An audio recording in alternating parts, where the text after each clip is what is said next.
Eu quero contar que eu tive viajando há 15 dias atrás,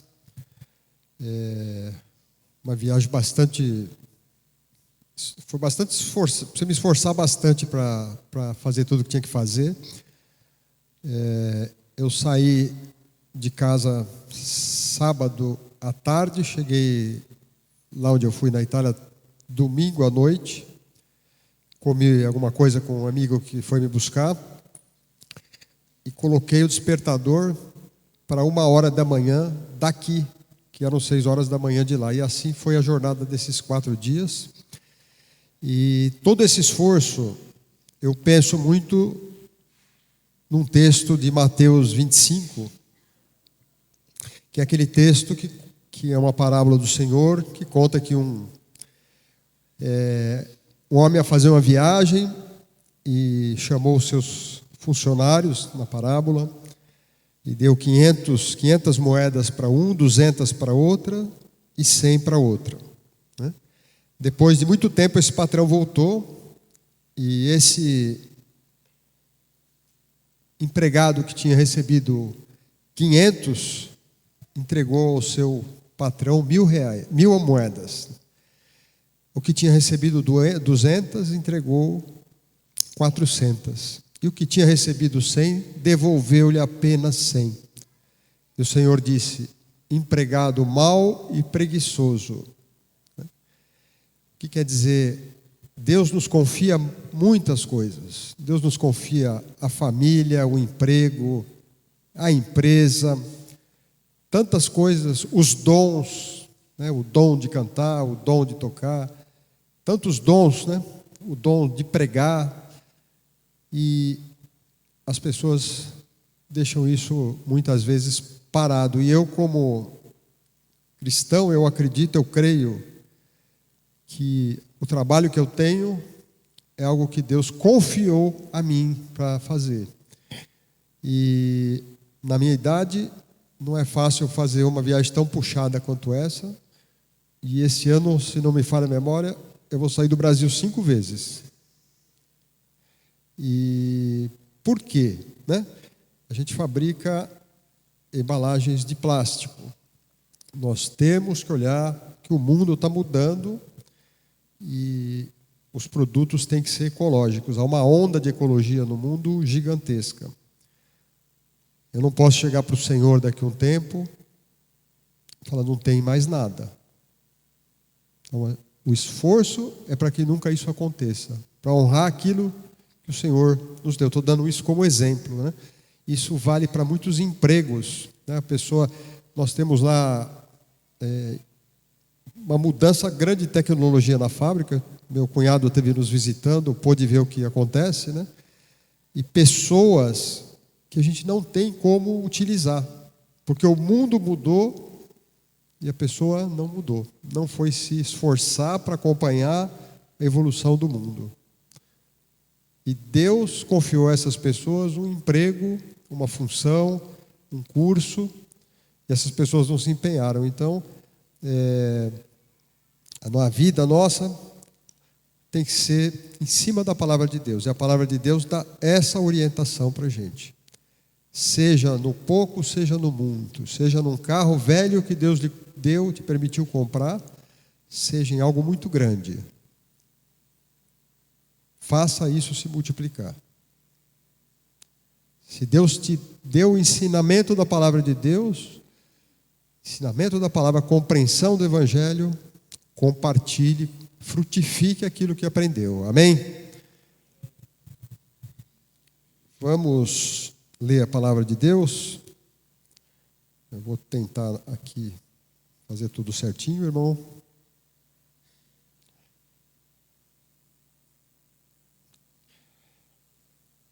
Acertei. Então vamos lá. Romanos 6, nós vamos ler do versículo 20 ao 23. Falar do amor de Cristo a partir desse texto. Romanos 6, versículos 20 ao 23. Amém?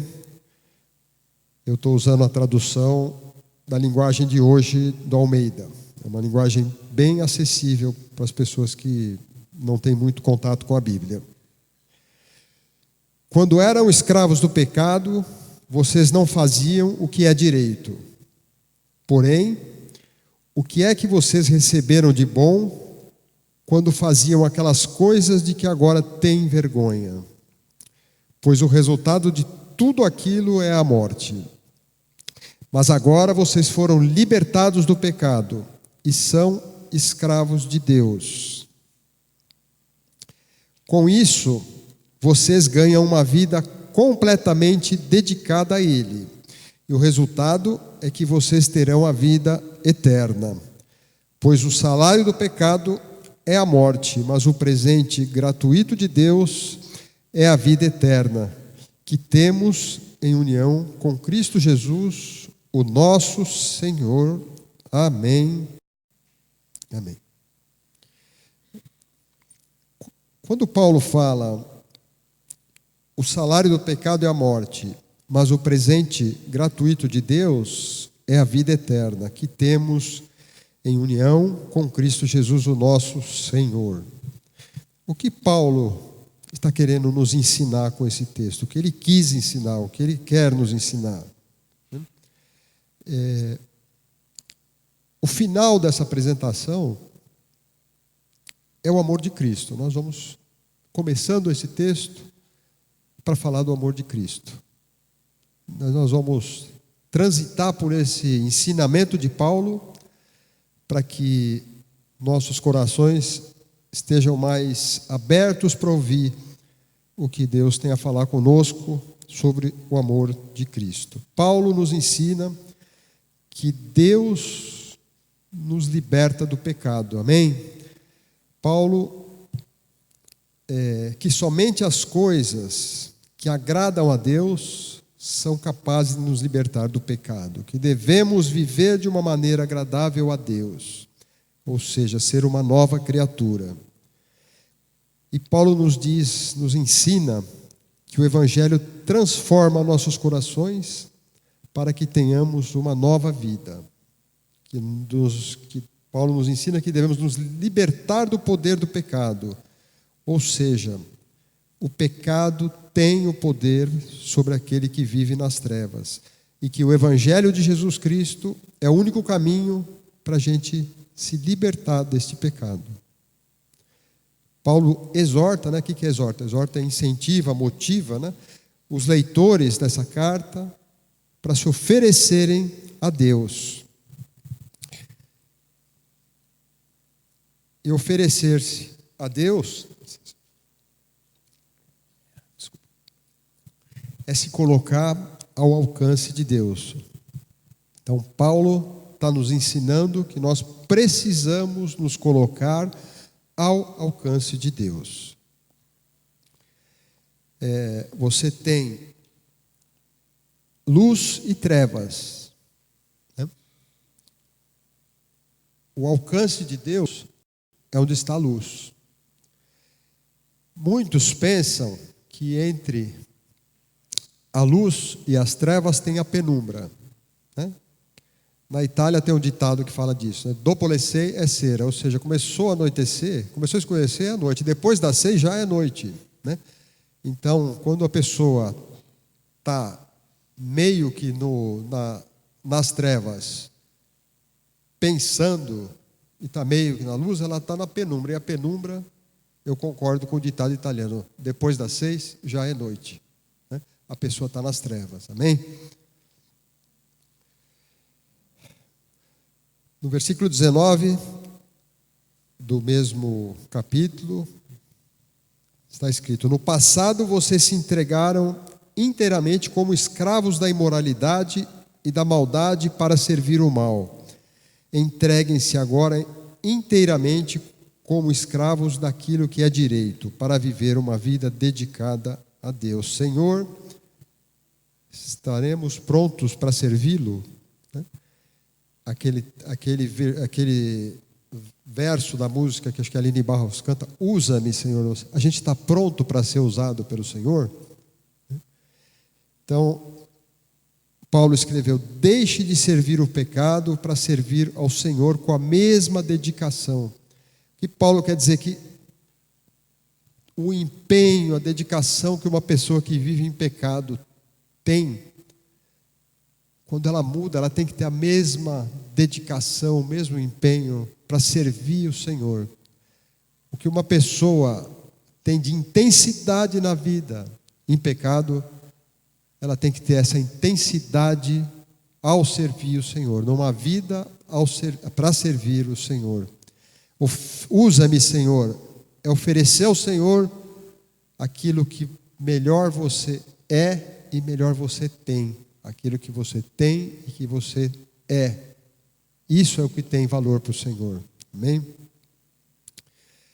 Paulo ensina que a vida das pessoas sem Deus é a vida para satisfazer as paixões e os desejos do pecado. E assim, Paulo descreve também em Romanos, isso no capítulo 1, como é a vida nas trevas, aquele que é o escravo do pecado, aquele para o qual o único salário que ele merece receber é a morte. Romanos 1. Estão cheios de todo tipo de perversidade, maldade, ganância, vícios, ciúmes, crime de morte, briga, mentiras e malícias. Caluniam, falam mal uns dos outros, têm ódio de Deus e são atrevidos, orgulhosos e vaidosos. Inventam mentiras, inventam maneiras de fazer o mal, desobedecem os pais, são imorais, não cumprem a palavra, não têm amor por ninguém e não têm pena dos outros. Eles sabem que o mandamento de Deus diz que aquele que faz essas coisas merecem a morte, mas mesmo assim continuam a fazê-las. E pior ainda, aprovam os que fazem as mesmas coisas. Paulo diz: apresente-se a Deus como um novo coração. Saia desta vida. Tire esta vida que assim foi descrita de sua mente. Versículo 21. Porém, o que é que vocês receberam de bom quando faziam aquelas coisas de que agora têm vergonha? Pois o resultado de tudo aquilo é a morte. A vaidade, a imoralidade, às vezes com consciência, às vezes sem consciência. Eu lembro a diferença que existe entre uma pessoa que conhece a palavra de Deus e está nas trevas, de uma pessoa que não conhece a palavra de Deus. Eu me lembro aqui nessa igreja, nessa rua, ela era 2 mãos, ia e voltava. Então passamos anos vindo daquela rua do semáforo ali, que eu não sei o nome, e entrando à direita para vir para a igreja. E a mesma coisa aconteceu um dia, só que a rua tinha uma placa de contramão. Eu não sabia. É diferente se eu fizesse isso hoje. Hoje eu sei. Então, se eu entrar na rua aqui contramão, eu sei que eu estou fazendo uma coisa errada. Eu sei que se tiver uma câmera fotográfica ou a polícia, eu mereço ser punido. Paulo também nos fala nos textos, o pecado não sai da nossa memória. A gente lembra do pecado. Se a gente fizer um exercício aqui, dar um papelzinho para cada um e pedir para cada um se concentrar em particular, sozinho, sem ninguém ver, escrever os pecados que você lembra que você fez e que você não gostaria de ter feito, que você se arrepende, que de certa forma te envergonha. O pecado marca, o pecado deixa uma cicatriz, o pecado não, é aquilo que a gente não consegue livrar da memória. Nos exercícios de lembrança, a gente lembra muito mais das coisas que a gente se arrependeu de fazer do que das coisas boas que nós fizemos. O pecado deixa as marcas e cicatrizes. Vocês já imaginaram o pior dos seus pecados? Cada um aqui tem um pior pecado, pelo menos na cabeça de cada um. Eu tenho, tu tens, ele tem. Se a gente te julgasse hoje por esse pecado, se por esse pecado você fosse julgado, seu patrão te chamasse amanhã e falasse: você vai embora, porque quando você tinha 15 anos, você fez uma coisa assim, assim, assim. Então o pecado vai ficar na nossa vida, marcando a nossa vida, né? E nos levando a ter vergonha dos nossos atos, mesmo sabendo que Deus nos perdoou. Quando pecamos, nós erramos diante de Deus, diante dos homens e diante das pessoas que nós amamos. Eu, e acredito que todos aqui, nos envergonhamos do pecado, né? E apesar disso, de não deveria doer, ele dói, porque ele deixa uma cicatriz. Conhecer Jesus Cristo tirou um grande alívio das minhas costas, no sentido de contornar o problema do remorso nos pecados. Por quê? Porque Cristo nos perdoou. Cristo morreu para que essa dor do remorso em cada um de nós, do pecado que cometemos em cada um de nós, pudesse ser aliviada e que a gente desse pecado tivesse se afastado e livre. Se alguém ainda tem uma dor por pecados que cometeu antes de se converter, ou antes de se confessar a Deus desses pecados, e você sente essa dor, falta evangelho na sua vida. Se essa dor prosperar no seu coração, é porque falta o evangelho no seu coração. Amém? A vergonha, ela nunca vai nos deixar, porque foi uma coisa que nós fizemos. Mas a dor, Jesus levou. Amém? O salário do pecado, ele nunca atrasa, ele nunca falta. Eu estava no avião, esses voos longos tem televisão. E uma hora eu me levanto cada 2 horas, o voo tem 12 horas, eu me levanto cada 2 horas para circular o sangue da perna. E eu fui lá no fundo do avião e voltei. Tinha um monte de gente assistindo cinema, filmes, né? Então tem 20, 30 opções de filme. Minha conta, a cada 3 pessoas, 2 estavam assistindo o filme do Freddie Mercury, do Queen, né? E se você pegar a história do filme, eu assisti.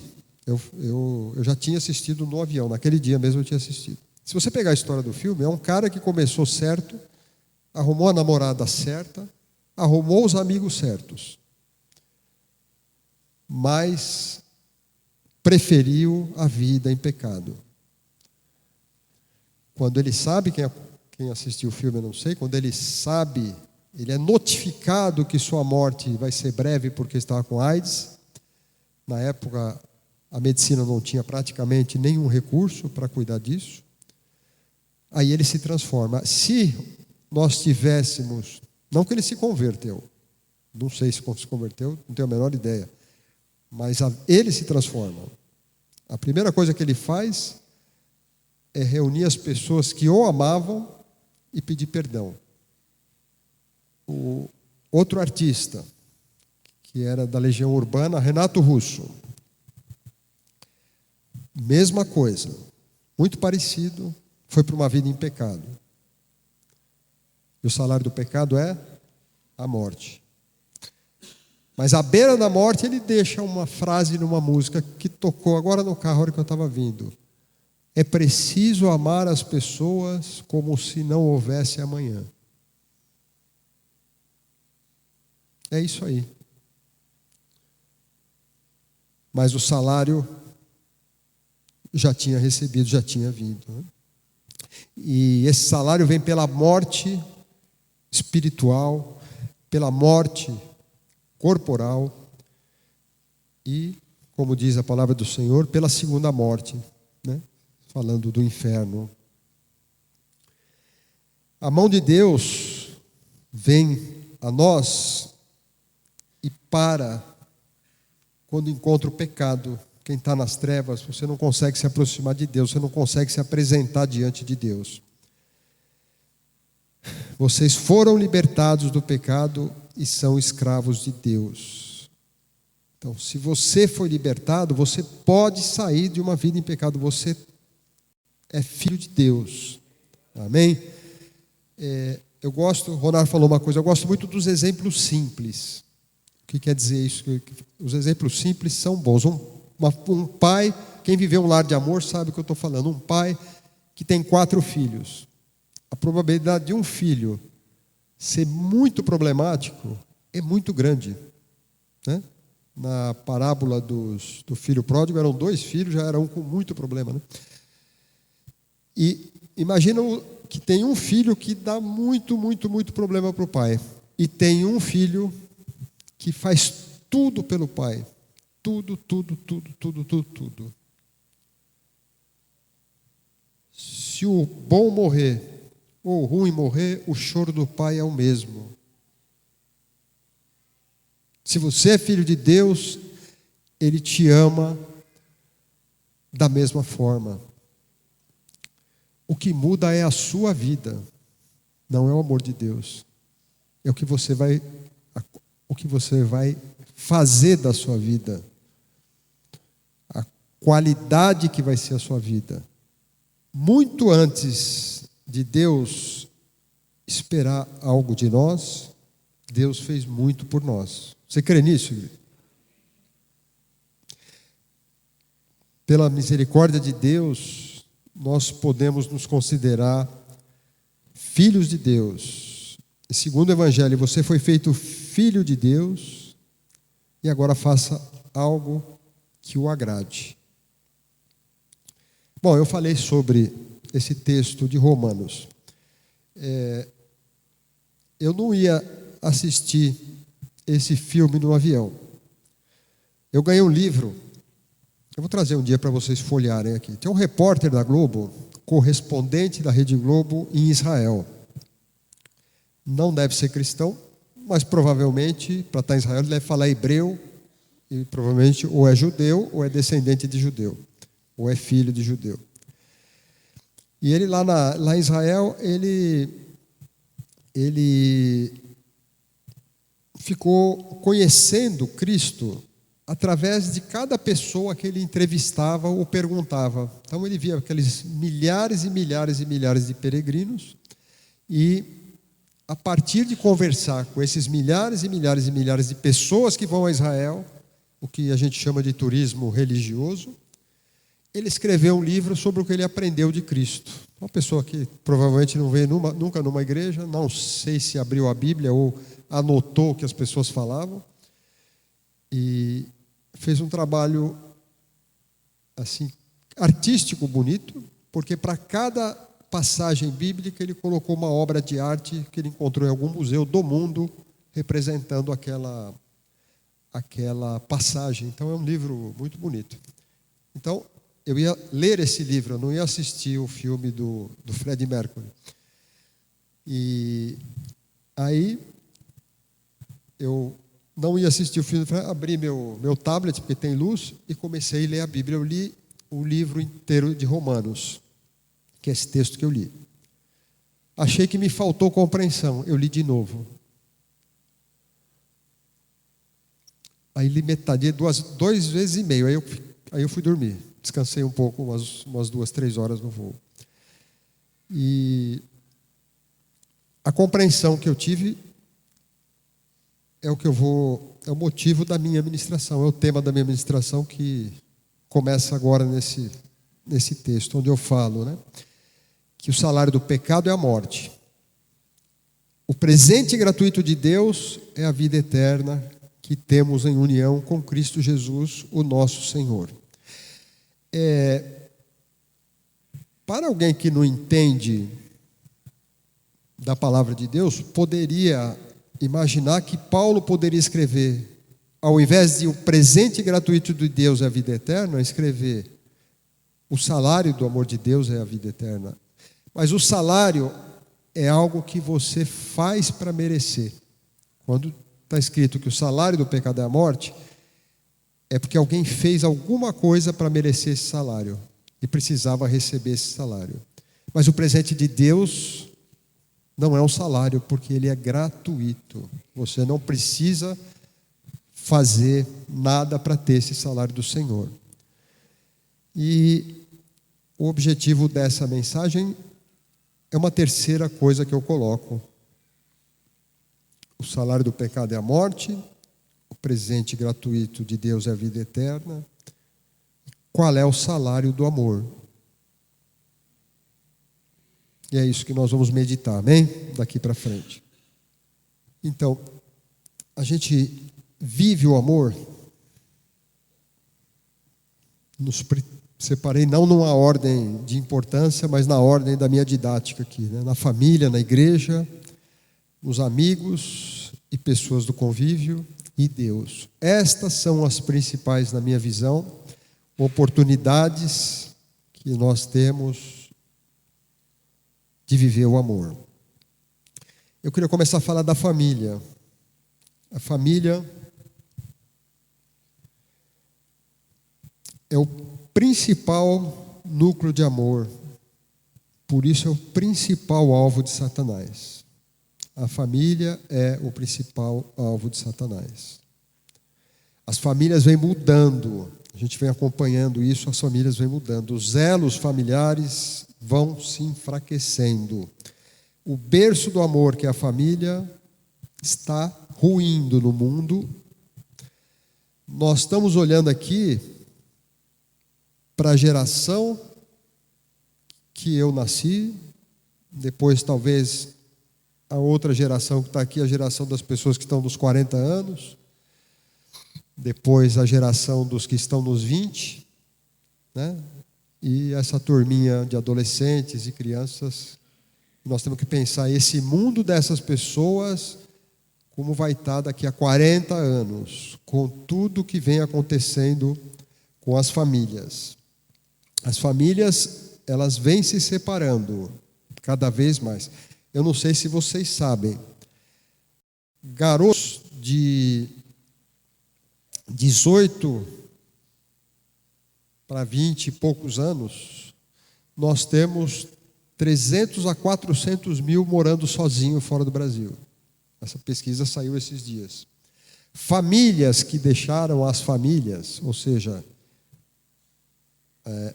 uma parte de uma família, né, foi embora do Brasil, são mais de 1 milhão de pessoas que deixaram o Brasil, quebrando famílias. Parte das famílias estão aqui, partes das famílias estão fora do Brasil.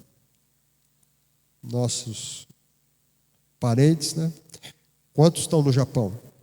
Quanto tempo essa família ficou no Japão para ganhar vida, por vários motivos. Mas as famílias estão se separando.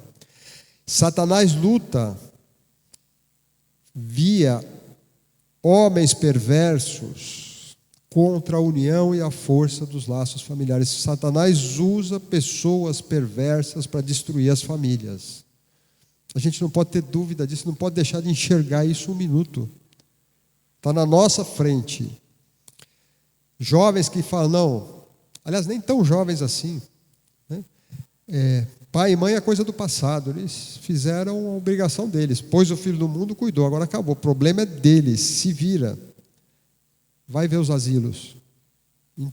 Asilo e presídio são 2 locais entupidos de gente, largados de alguma forma. Por quê? Ruptura de vínculos familiares. Esses dias eu almocei com um amigo, empresário. O pai construiu um império, agora está com Alzheimer, e a mãe com câncer. 4 filhos e um genro complicadíssimo. Estão destruindo a família e tudo que o pai construiu. Um amigo meu de coração, um dos meus amigos que eu gosto demais. Mas não é esse caso, eu conheço muitos outros casos, por causa de dinheiro também. Bem? Nós temos, igreja, nosso papel cristão é investir nas nossas famílias. O que é investir na nossa família? É lembrar que para uma criança o sinônimo de amor é tempo. É lembrar que o único exemplo saudável que nós podemos dar para os nossos filhos é o amor que a gente tem pela nossa esposa, pelo nosso cônjuge, né? A esposa pelo marido, o marido pelo... Essa já cria uma referência nas crianças. Meu pai ama minha mãe ama meu pai. Meu pai e minha mãe me amam. Essa família tem chance de perpetuar. Satanás vai investir contra esta família, talvez até mais do que das outras, mas essa família tem chance de perpetuar. A família só sobreviverá pelo amor. E falando da família, o salário do amor é a família unida. Esse é um salário que não tem preço, não dá para medir. Esse é o salário do amor na família. Quero falar agora da igreja. A igreja, a gente é apresentado para o Evangelho de Jesus. É apresentado para o amor de Cristo Jesus. Através desse Evangelho, a gente começa a praticar o amor de Cristo aqui. Talvez a gente nem perceba, mas aqui dentro a gente começa a praticar o amor de Cristo. Eu olho para a minha vida e sou muito seguro em falar isso. Não tenho menor dúvida do que eu estou falando. É o melhor lugar do mundo para se aprender a conviver e amar. É diferente do trabalho, é diferente da família. É o melhor lugar do mundo. Aqui, se você tem vínculo com a sua igreja, você vai concordar comigo. As pessoas que eu particularmente, as pessoas que eu mais amo, mais gosto de ver, estão aqui. Eu olho aqui, olho para quantas pessoas que estão aqui comigo há muito tempo, são as pessoas que eu mais gosto, que eu mais amo de ver. Graças a Deus que eu tenho essa igreja. Eu agradeço a Deus por aqui ter me posto.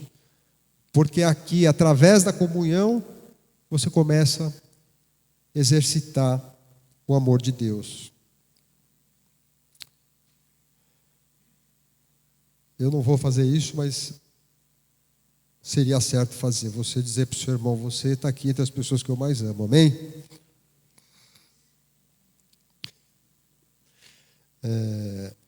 Irmãos, felizes são os que aqui estão e que amam seus irmãos. Pobres dos que só veem as falhas, os defeitos, as incompetências dos irmãos. O Evangelho começa falando: suportai-vos uns aos outros. Sabe por quê? Porque isso um dia vira amor. Tem um pedaço, texto em Atos, que Paulo, tudo indica, não suportava Marcos. Porque Marcos pediu para sair numa missão, onde eles apanharam um pouco, e estavam sendo perseguidos, e o garoto Marcos não suportou isso, e pediu para sair. Na próxima viagem missionária de Paulo, Barnabé queria levar Marcos de novo. Paulo não suportou estar ao lado de Marcos. E a palavra de Deus fala: suportai-vos uns aos outros. Você vai mais para frente na Bíblia, você vê o enorme amor que Paulo tem por Marcos. Amém? Primeiro suportou, e depois veio esse grande amor. Eu falo para o meu pastor: a igreja tem de ser um lugar de amor. Pastor, o nome de pastor, que é pastor? O que é um pastor? Pastor é aquele que ama o seu rebanho. Uma igreja cujo pastor não ama o seu rebanho, não tem o dom de amar o seu rebanho, não é a igreja de Cristo, como Cristo gostaria que fosse. O salário do amor na igreja, nós falamos da família. É a possibilidade de ter mais uma família. Ter uma família é a coisa melhor do mundo. Imagina ter duas. E a igreja te dá essa possibilidade. Nós somos irmãos. Somos da família de Cristo. Amém? Falando agora dos amigos e das pessoas do nosso convívio. Quando eu era mais jovem, eu podia contar nos dedos quantos amigos eu tinha. Acho que eu tinha 6, só 2 mãos, mas acho que eu tinha 6 amigos, colegas, talvez precisasse das 2 mãos. Agora, se você perguntar para minha filha quantos amigos ela tem, ela vai falar, eu tenho 1.200, 1.300. Eu olhei ontem e eu tinha 1.200. Mudou o conceito. Né? Os amigos dela moram aqui dentro. E quando um amiguinho pensa uma coisa diferente, ele é deletado. A gente tem aquela dificuldade para se afastar de um amigo e tal. Hoje um amiguinho é deletado. Pimba. Você é excluído do grupo e bloqueado. Acabou a nossa amizade. Como é que acaba uma amizade? Exclui do grupo e bloqueia o cara. Pronto. Né? Por que isso? Porque não tem mais vínculo. A palavra amigo, com esse negócio de redes sociais, ela acabou com a palavra vínculo. Então, amigo, lá atrás, alguém que você tem vínculo. Amigo hoje é alguém que você troca mensagem. E todo mundo está sujeito a um delete na vida. Todo mundo, quando você menos espera, você é deletado em algum lugar.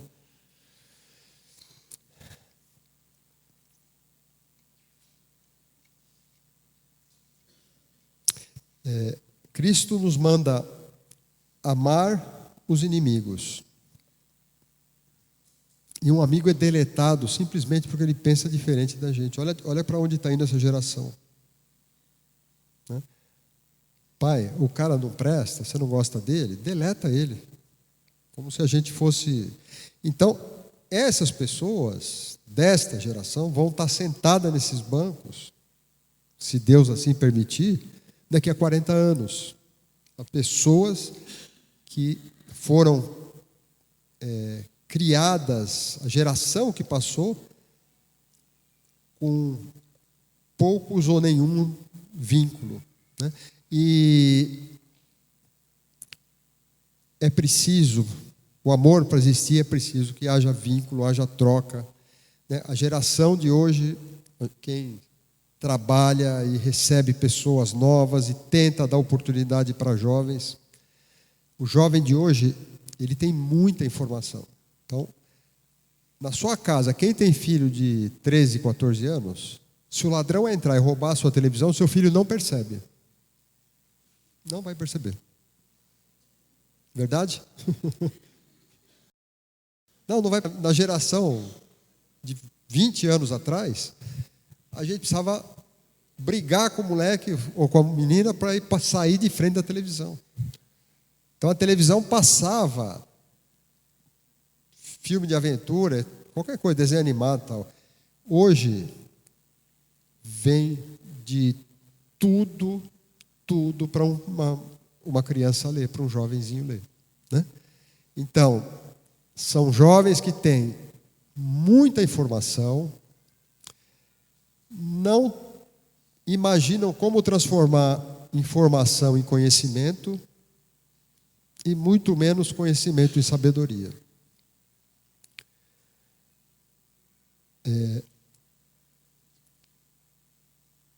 Se desvinculam de tudo. Eu vejo lá na minha família, meu irmão e meu pai sofreram para formar os 2 filhos do meu irmão, um casal. E meu irmão estava em dificuldade, meu pai ajudou, fez de tudo para dar certo. Ela se formou, arrumou a mala, está morando em algum lugar dos Estados Unidos, e ele, no sul dos Estados Unidos, e ele foi embora para Nova York, está trabalhando lá, arrumou um emprego bom. Ambos arrumaram bons empregos. E vazaram, né? Foram embora da família. Não tem vínculo, não tem preocupação com vínculo. A minha irmã, filha do pai, ficou no... Onde você foi? Nova Zelândia que você foi? Nova Zelândia, né? Quanto tempo você ficou lá? Deu vontade de voltar para ver a família? Deu vontade. Mas se pudesse ficar, você ficava? Amém. Ficava. Eu sei que ficava, né? Os jovens são assim. Ela é jovem. Os jovens são assim. Eu fui convidado em 1993 para morar fora do Brasil. Eu não tive coragem de deixar minha família, deixar minha mãe, meu pai. Não tive coragem. E falando agora do amor de Deus, começando lendo 2 versículos. O versículo 18. E depois nós vamos ler um texto em Timóteo. Versículo 18. Vocês foram libertados do pecado e se tornaram escravos de Deus para fazer o que é direito. Em alguma parte da Bíblia está escrito: um escravo não pode servir a 2 deuses. Você é um escravo de Deus, né? Servir ao Senhor. Timóteo, segunda carta ao Timóteo, capítulo 2. Procure apresentar-se a Deus aprovado, como obreiro que não tem do que se envergonhar, que maneja bem a palavra da verdade. Apresentar-se a Deus com a certeza de que Deus nos ama, de que Deus não nos abandona. Amém? O homem é que se afasta de Deus. Deus não se afasta da gente, né? Eu já falei isso outro dia. A frase que deve ser banida da cabeça de um crente é aquela: Deus castiga. Deus não castiga ninguém. O homem se afasta dele porque o seu coração é pecador. Porque Deus está sempre esperando por nós e nos dá a oportunidade de conhecer e viver o amor incondicional.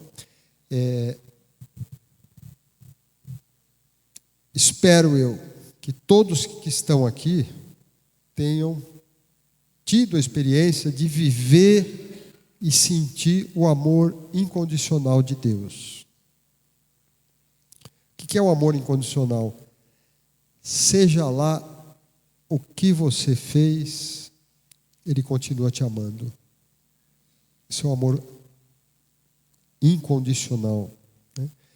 Aceitando Jesus como a nossa única possibilidade de salvação, a gente está indo para a direção de Deus. Quando agimos de acordo com aquilo que o agrada, aí a gente vai para o alcance de suas mãos. Deus nos dá a oportunidade de conhecer e viver esse amor incondicional quando a gente vai na direção de suas mãos. E quando a gente é tocado por Deus, porque nós nos aproximamos dele, tudo muda. É uma nova vida. Tudo muda. O salário do pecado é a morte. Está próximo de Deus é o que a palavra de Deus chama de vida em abundância. A vida que Jesus quer para cada um de nós. Amém?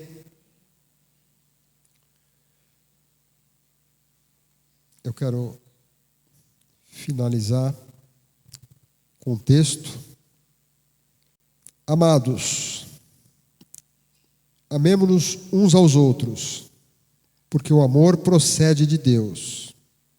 E todo aquele que ama é nascido de Deus e conhece a Deus.